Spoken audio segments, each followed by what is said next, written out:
जय माता दी। माँ दुर्गा, तेरी सदा ही जय हो। नवरात्रों में पहन लेना अपने गले में इस पेड़ की जड़ को, भाग्य आपका सातवें आसमान पर होगा। जहां भी जाओगे दौलत पीछे पीछे आएगी। दोस्तों, हिंदू संस्कृति में कई तरह की पौराणिक मान्यताओं को महत्व दिया गया है कि कई ऐसे पेड़ पौधे होते हैं जो कि काफी शुभ माने गए हैं। कई ऐसे पेड़ पौधे होते हैं जो कि हमारे जीवन में चल रही परेशानी को दूर कर देते हैं। खास बात यह है कि पेड़ पौधे की ना सिर्फ लोग पूजा करते हैं, बल्कि औषधि के रूप में भी प्रयोग करते हैं। यह कई प्रकार की बीमारी को ठीक करते हैं और वेद पुराणों में भी कई प्रकार के पेड़ पौधों का उल्लेख है, जैसे कि तुलसी का पौधा है, पीपल का पौधा है। इसका बहुत ही ज्यादा आध्यात्मिक महत्व होता है। दोस्तों, अगर आपने देखा होगा, हम सब पीपल की पूजा क्यों करते हैं? हमें पीपल की पूजा क्यों करनी चाहिए? वट सावित्री जो व्रत रखते हैं, जो माता बहनें, वह पीपल की पूजा क्यों करती है? क्योंकि पेड़ पौधों में कुछ ऐसी अलौकिक चमत्कारिक शक्तियां होती हैं जिसके दम पर कुछ समय में, यानी कि कम समय में, आपको अच्छे परिणाम मिलते हैं। तो आज मैं आप लोगों को नवरात्रि के समय में ताबीज में भर करके पहन लेना। इस पौधे की जड़ बंद किस्मत के ताले खुल जाएंगे। इस वीडियो में बताऊंगा। देखिए, यह जो नवरात्रि का समय होता है, माँ नौ दुर्गा की कृपा प्राप्त करने का, इनसे आशीर्वाद प्राप्त करने का सबसे अच्छा समय माना गया है। जो व्यक्ति रिद्धि प्राप्त करना चाहते हैं, सिद्धि प्राप्त करना चाहते हैं, शुभ एवं लाभ को प्राप्त करना चाहते हैं, धन धान्य की कामना हो, धन धान्य से समृद्ध होना चाहते हैं, आरोग्य की प्राप्ति करना चाहते हैं, अगर आप चाहते हैं आपके जीवन से दुर्भाग्य दूर हो जाए, कीर्ति की प्राप्ति हो, शांति की प्राप्ति हो, आपको मान सम्मान की प्राप्ति हो, तो आप एकदम सही वीडियो में आए हैं। आपको कहीं भी जाने की जरूरत नहीं है।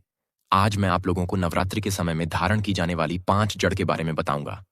5 जड़ में से कोई भी एक जड़ अवश्य धारण करना। जितने भी मैंने लाभ इस वीडियो में बताए हैं, वह सारे लाभ आपको मिलेंगे। पेड़ पौधों में बहुत ही ज्यादा चमत्कारिक शक्तियां होती हैं। आप माने या ना माने, हमने जीवन काल में कई बार औषधि का प्रयोग करके बहुत सारे साधकों की बीमारी को भी ठीक करा है, और बहुत सारे पेड़ पौधों का प्रयोग करके कई लोगों की समस्या को, जटिल से जटिल समस्या को हमने चुटकियों में समाप्त करवाया है। तो जो पेड़ पौधे होते हैं, कहीं ना कहीं धार्मिक दृष्टि से ले, चाहे आध्यात्मिक दृष्टि से ले लीजिए, हमें फायदा पहुंचाने का काम ही करते हैं। अगर अभी तक वीडियो को लाइक करके जय माता दी नहीं लिखा तो जल्दी से लिख दीजिए। सर्वप्रथम तो आपको नवरात्रि के 9 दिन इस पेड़ पौधे की जड़ को ले आना है। अगर नवरात्रि के छठे दिन इस वीडियो को देख रहे हैं, तो नवरात्रि के छठे दिन भी इस पेड़ पौधे की जड़ ला करके आप जो है अपने घर में पूजन करके धारण कर सकते हैं। लेकिन अगर नवरात्रि के 9 दिन आप इनकी पूजा करके जड़ को धारण करते हैं, तो फिर अति उत्तम है, आपको वह हर सारी चीज प्राप्त होगी जो चीज आप प्राप्त करना चाहते हैं।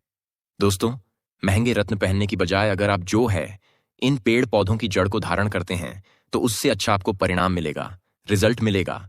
कहीं ना कहीं रत्नों में मिलावट होती है, कहीं ना कहीं रत्नों में त्रुटि होती है, लोग आपको बेवकूफ बना सकते हैं, लेकिन पेड़ पौधों से आपको कोई बेवकूफ नहीं बनाएगा इसकी जड़ से, क्योंकि स्वयं आप इसे जो है अपने हाथों से उखाड़ करके लाएंगे और इसे आप धारण करेंगे।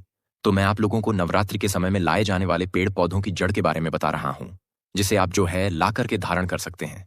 दोस्तों, सर्वप्रथम तो इन पेड़ पौधों की जड़ को लाने के बाद आपको क्या करना होता है, इसकी देवी प्रतिमा की तरह 9 दिन तक पूजा करनी होती है।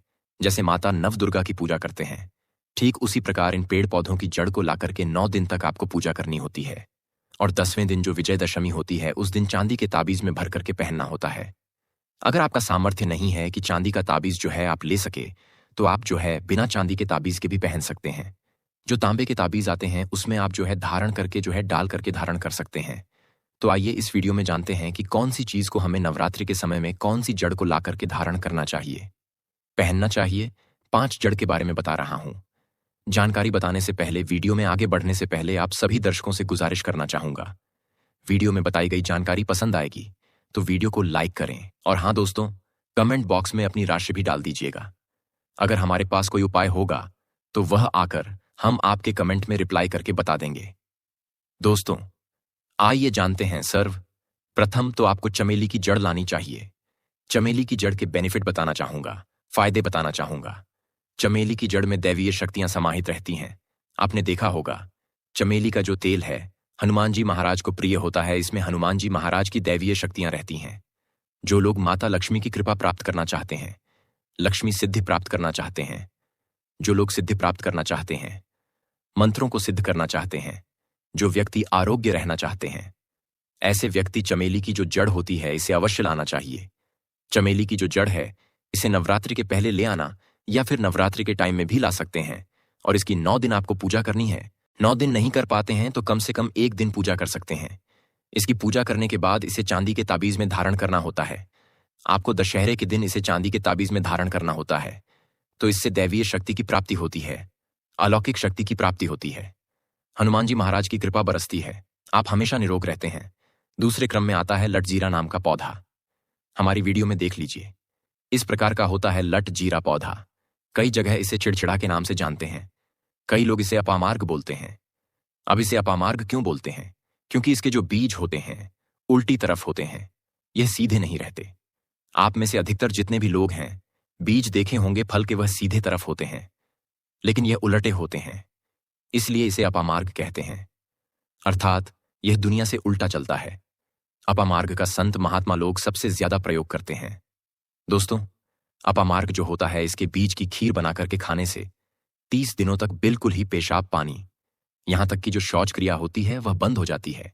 तो साधना करने वाले जो संत महात्मा रहते हैं, हिमालय में अधिकतर हमने देखा है, ऐसे लोग अपामार्ग के बीज की खीर बना करके खाते हैं, लंबे समय फिर साधना करते हैं। इन्हें खाने के बाद भूख है, प्यास है या फिर एक प्रकार की शौच क्रिया नहीं सताती। तो इसे कब पहनना चाहिए, कैसे धारण करना चाहिए? तो नवरात्रि के समय में 10वीं तिथि में आपको इसे धारण करना होता है। इसके धारण करने के बाद यह शत्रु का नाश करता है। और एक खास बात, जो लोग जैसे वशीकरण प्राप्त करना चाहते हैं कि सभी लोग उन्हें देख करके सम्मोहित हो जाएं, उनके चेहरे से नजर ना हटाएं, उन्हीं की बात माने, तो ऐसे व्यक्ति जो है अपामार्ग की जड़ जरूर धारण करें। इसकी जड़ धारण करने के बाद अध्यात्म उन्नति होती है, बंद किस्मत के ताले खुलते हैं। दोस्तों, आप जहां भी जाइए लोग आपको देख करके आकर्षित होंगे, आपके वशीभूत हो जाएंगे। तो यह अवश्य धारण करें। इसे पहनने के बाद जो नवग्रह की पीड़ा होती है, नवग्रह में से किसी भी प्रकार के जो ग्रह है आपको गलत परिणाम दे रहे हैं, गलत फल दे रहे हैं, तो गलत फल देना बंद कर देते हैं, स्थिर हो जाते हैं। दोस्तों, तीसरे क्रम में आते हैं बरगद की जटा। पिछली वाली वीडियो में बरगद की जटा के बारे में भी एक वीडियो बनाई है। यह बंद किस्मत के ताले को खोलती है। बरगद की जो जटा है अध्यात्म दृष्टि से बहुत ही पवित्र है और हमारे हिंदू धर्म में बरगद को देव वृक्ष माना जाता है। देव वृक्ष क्यों कहा जाता है? क्योंकि वट सावित्री के दिन आपने जरूर देखा होगा, इनकी पूजा होती है। जो बरगद है ये देव वृक्ष कहे गए हैं। इनमें समस्त देवी देवताओं की शक्ति समाहित होती है, बसी हुई होती है। जो बरगद वृक्ष है इसमें पितृ का भी वास होता है। बरगद का वृक्ष भगवान शंकर का स्वरूप कहा गया है। तो अगर बंद किस्मत के ताले खोलना चाहते हैं, अपनी अध्यात्म उन्नति करना चाहते हो, तो नवरात्रि में 9 दिन पूजा करने के बाद बरगद की जटा अवश्य धारण करना। बरगद की जटा धारण करने के बाद आपको 20 से 25 चमत्कारिक फायदे मिलते हैं, जो कि मैं वीडियो में आप लोगों को पिछले वाले वीडियो में बता चुका हूं। वो वीडियो जाकर के आप देख सकते हैं। दोस्तों, चौथे नंबर पर आते हैं सफेद मदार की जड़। अब सफेद मदार की जड़ क्यों धारण करनी चाहिए? जो मदार है सफेद कलर की, यह भगवान गणेश जी का स्वरूप कही गई है और मैं हर दिन वीडियो में बोलता हूं और आज भी बता रहा हूं। जो 115 वर्ष पुरानी सफेद मदार की जड़ होती है, यह भगवान गणेश की सूंड की आकृति ले लेती है। आपने कई मंदिरों में देखा होगा, मदार के गणेश जी बनाए जाते हैं। मदार के जो गणेश जी हैं इन्हें बहुत ही ज्यादा चमत्कारी कहा गया है। यह तत्काल अपना फल प्रदान करते हैं। भगवान गणेश जी को रिद्ध सिद्ध शुभ लाभ के स्वामी कहा गया है। तो अगर आप रिद्ध सिद्ध शुभ लाभ, धन, वैभव प्राप्त करना चाहते हैं तो मदार की जड़ नवरात्रि में ले आना।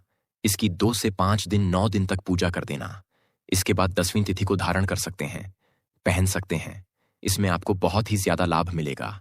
जो मदार है यह भगवान गणेश जी का स्वरूप कहा गया है और मदार धारण करने के बाद नवग्रह की जो पीड़ा होती है समाप्त हो जाती है। खासकर जो बुध ग्रह आपको गलत परिणाम दे रहे हैं तो गलत परिणाम देना बंद कर देते हैं। दोस्तों, अंतिम में आते हैं अपराजिता। अपराजिता क्यों धारण करना चाहिए?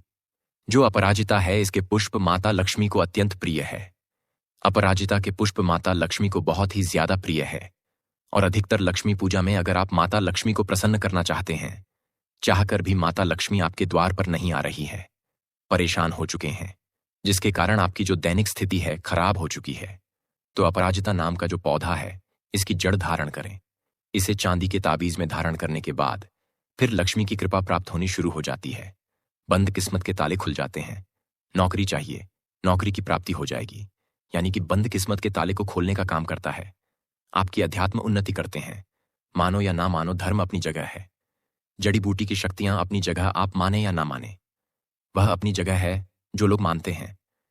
देखिए, टोने टोटके की दुनिया में विश्वास होना जरूरी है। जो लोग मानते हैं उनके लिए भगवान है, जो लोग नहीं मानते तो पत्थर समझते हैं। यानी कि भगवान आपके सामने भी खड़े हो तो भी पत्थर तुल्य है। अगर आप भगवान को मानते हैं तो पत्थर भी आपके लिए भगवान जैसा पूजनीय हो जाता है। लोग तो भगवान श्री कृष्ण और भगवान राम को भी आज झुठला देते हैं।